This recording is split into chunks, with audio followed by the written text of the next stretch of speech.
Hi everyone. So what we're going to cover today is how to set up ACH payments for the AP module or the payables module in Acumatica. This handout that we're looking at right now is the one that Amber has attached to the meeting. You don't have to really follow along with this. I just wanted you to have something to take away from this training so you don't have to take notes. This has all of the setup items included in it. So step by step, how to use it, how to set it up, and I'm going to walk you through that now. So first of all, what is an ACH payment out of AP?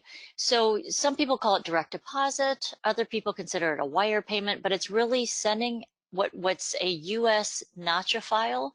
So it's a format that's a US format that works with all banks that lets you send payments to your vendors electronically, whether those vendors are employees and you're reimbursing expense payments, or they're corporations where you're actually paying your trade payables money electronically.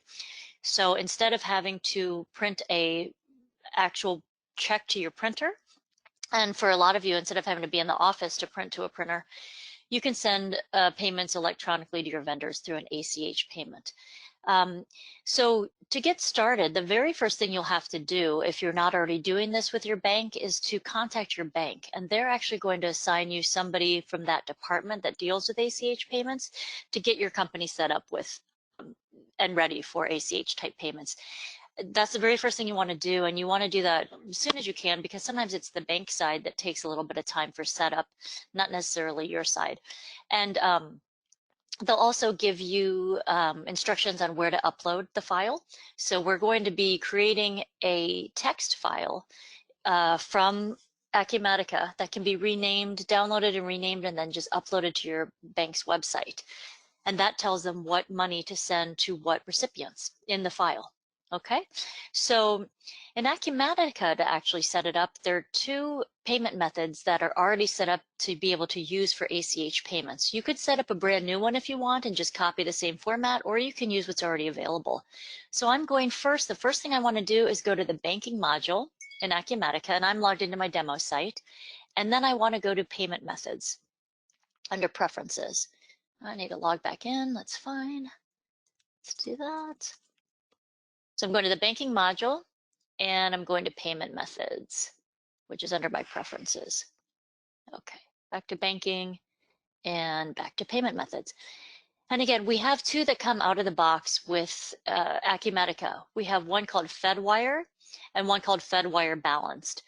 The only difference is that in the file, if you're not familiar with them, one of them includes like a debit balanced piece, and the bank will tell you which one that they require. Some banks want a balanced file, some banks do not need a balanced file. They call it an unbalanced file. So depending on which one is the one you'll use. For the example today, I'm just going to show you the FedWire payment method. And this again is already created for me, but let's go over some of the fields and what they mean. So we need to use this one, and the means of payment, this confuses people sometimes. You have direct deposit, which some people think that should be selected for the means of payment. Leave all the defaults that are assigned to this FedWire payment method. Direct deposit is not yet really used in Acumatica. It's to be used in future releases. So we do choose just the regular cash check type of payment method. And the description, you can change it if you want. For now, I just left it to be FedWire. For today's scenario, we really just need to make sure that use and AP is checked. And we also need to make sure that require remittance information for the cash account is checked as well. What this piece here means is that you need to set up your bank information for your cash account. So your bank routing number, your bank account number, your bank name, and I'll show you where that's set up with this checked. Okay. We need to add which cash accounts this applies to. Again, this would be whatever your bank account is. So this is the GL and the cash account set up in my banking module already. Can use this FedWire payment method. Okay. And then we can click over this settings for use in AP onto this tab. And again, this is all already defined for you. Now, if you were setting up a brand new payment method that you want to call ACH or something else, you can copy this from the FedWire payment method and set up a new one and call it ACH and just paste everything in. Or you can manually type all these fields in and make sure you copy all these same formulas and things as well. What this is doing is for an AP, it's saying that, number one, instead of printing a real check, we need to create a batch payment. So this is required here, and that batch payment is going to create the text file that we send to the bank. So it's not going to require printing of a check. It's going to create a batch payment instead. And this export scenario is the mapping, or the file. The export scenario is a mapping that tells the file what values go in which place. Now, because this is really meets the NACHA, the US NACHA file standard, we don't need to normally modify this too much. That we're not going to cover today, but I will show you where that is, and I do want to let you know that if we do need to make changes to the file itself that gets created and exported, it can be modified using this export scenario. Okay. So this is saying for the vendors that we set up, we actually need to get this information, and it's required from every vendor that we assign this payment method to, or that we use this payment method for. In other words, if we're going to pay Tiffany Bennett, a vendor that we have set up, I need to, when I set up that vendor, I need to get her account number, her actual official name with the bank, her routing number from her bank, and her bank name. Okay, some people will request for vendors just a voided check or something like that so they can put that in. The remittance settings tab also automatically is all put in here, and this is also just a mapping to tell you when you set up a new cash account on your side, you need to fill in this information for that cash account.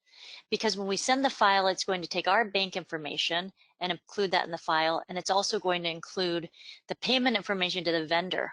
Okay, so again, these are kind of masks or mappings that we need to fill out when we set up a vendor, and then the same thing when we set up a new cash account to use with this payment method. So I haven't really done anything yet. I really am just showing you this out-of-the-box payment method that can be used to send ACH payments. Okay. The next thing, if we want to take a look, the next thing you'll have to configure though is go to your cash account and look at the cash account that you use. This is going to be my company checking account. And because we required those remittance settings for the cash account, I need to make sure that payment method is assigned to this cash account here, okay? And on the remittance settings tab, I need to fill out my information for my bank. So this is my company checking account, and it's probably going to be different for each cash account that you have. So I might have one for a checking account, and I might have a different one for a savings account or a payroll account or whatever I have there. Okay. And that is all that's required as far as the cash account goes. We have to fill out the remittance settings tab. Okay. The next step, and again, this is all in my Word document that you guys can download from this meeting. The next step is under the Payables module.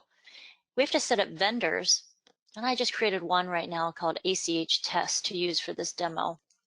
So I can find it quickly. We have to set up our vendors, and if they already exist, that's fine.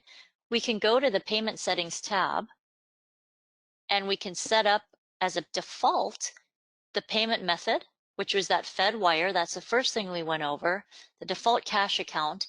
And now these payment instructions are defaulting from here. So again, that's because we had those remittance settings on the payment method. It's requiring this for here.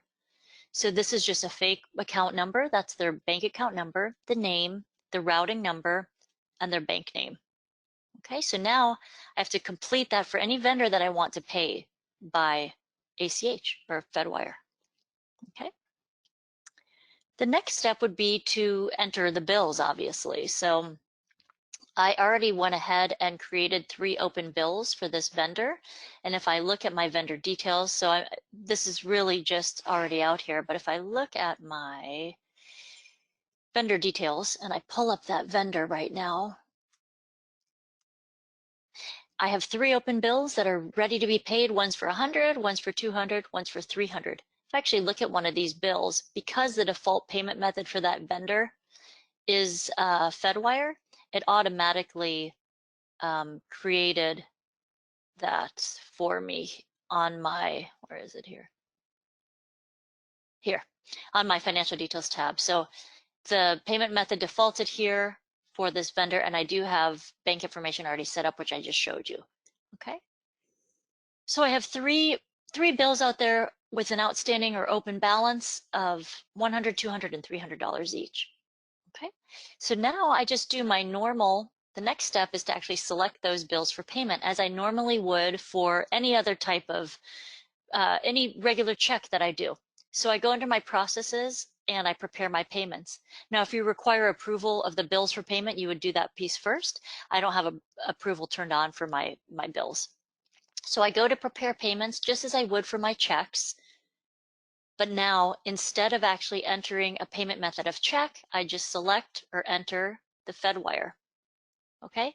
I don't have to include a cash account, but I can. Actually, I do have to, it's required. And I can uncheck to pay within 7 days because these aren't due until 30 days from now, but I'm going to just uncheck that just as I do for checks to see everything with a balance. Okay, and now I'm just seeing these 3 bills and they are all set to be paid by Fedwire. So normal process, this should not be new to you. I'm going to select all 3 of these to prepare. I'm going to hit process. Okay, and I do need to put in a next check number. It's fine. I can have it auto assign this number, even though it's not really a check, it's going to assign a reference number to this batch. Okay, so even though it takes me to the next step of printing checks like it usually does, I still can print this, but it doesn't actually bring up that check screen with the print preview of the checks. Instead of printing checks to actually the printer, it moves it to the next step and creates what we call a batch payment. And you might have seen this on your menu, but it's now just creating what we call like a ACH batch payment sitting out here on hold. And this payment is going to include all 3 of those documents. So the total is $600. It's including that bill for $100, the bill for $200, and the bill for $300, giving us a total of $600. I can change the date on this if I want it to be a specific date, but today's date is what will default. If I wanted to include another reference number, I could, or a description, I can, but really I'm just going to take this off hold and I'm going to release it. Not until I release it will this export button become active. It was in gray before I released it, so when the batch is still on hold, I still have the option to delete it, go prepare the payment again. Actually, it will still be prepared. Go process that payment again and create a new batch if I messed up. Okay. At this point, once it's released and we have this green little checkbox, I can now export this file. So I can click on this export and it's creating a file, and the file will be visible under the file button where we actually attach files. So it's creating my ACH file here. And I can click on this file link, okay? And I can right click on it. There's my file and I can download it. Now, if I wanted that name to be named differently, I could change that too, but I'm going to I'll open it first. Actually, I'm going to save it. I'll save it to my, it's going to save it in my downloads folder. But here I could rename it or whatever. This is a standard ACH file, okay? It has the vendor information, which is right here. It has the type of payment, which is a CCD payment, has the date. It has the total, which is the $600 here. It's hard to read, but this is an electronic file that now you can upload to your bank. If you needed to rename it, you could actually rename it to anything you want, and we can make that default be something else as well. So let's say your bank requires whatever that is, .ach, however you want it to be. Okay, it's still a text file. Open with Notepad. But it could still be opened, but this is the file that they need to see. Okay, so it's created the file for me, and I can just close that. So again, instead of printing checks, it just created a batch payment for me. I had to release it before I could export it, and once I export it, I just go up to the files up here, and I can right-click, and I can download it. The next step really would be with your bank, and you'd have to find out what their protocol is, but you can actually then just browse out to your website on the bank and they'll give you a secure site where you upload the files to. Okay. Now they might want you to send some test files first before you send these the live files, and they'll give you a different URL or a different way to send those test files in. And you could test it like in a sandbox company or in a test company first. Okay. Before I open up to questions, I want to show you the export scenario. So if you remember back in the payment method, we go back and look at this. If we look at the settings for use in AP, we're specifying a certain export scenario. Now, you might have different banks that you use. I have customers that might have 2 different checking accounts with 2 different banks, and they may possibly have different formats for that file. I don't know if you guys are familiar with import scenarios, but we have what's called an export scenario when we're exporting data from the system out. And that's just set up in our integration module. Now, this might be a little technical for some of you. Don't worry. The majority of the time, you don't have to modify that file. The bank will accept it because it is in a standard US NACHA format. But if we, just to show you where that's doing, if we look at my export scenario and I look at the one that's called export ACH, I'm going to find that. There's the regular one and there's that balanced one. So my other payment method is looking at this balanced one. Now this is going to look pretty technical and like gibberish to you, but this is just to let you know there is a mapping file out here that is telling it what to put in what place. Okay, it has a header, it has header records, which is this batch summary. It has detail records, and it has footer records too at the bottom. And it's pretty technical, but the point of this is that if you needed to modify this, it can be modified and tweaked if needed. Sometimes if it's extreme modifying, we have to go to Acumatica and their development team will come in and change some stuff for us. But just to know, it is modifiable. So if your bank comes back and says, hey, we really need to change, you know, this field needs to read a 2 instead of a 1 or something, we can work with that. Okay. So let's open up to questions. Any questions?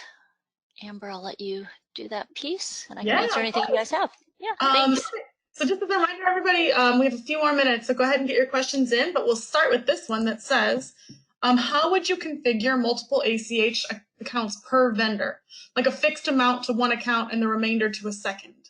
Right, let's see that. Good question. Okay, so if you have a vendor that might have multiple, once you pull up this payment setting here, this applies to that payment.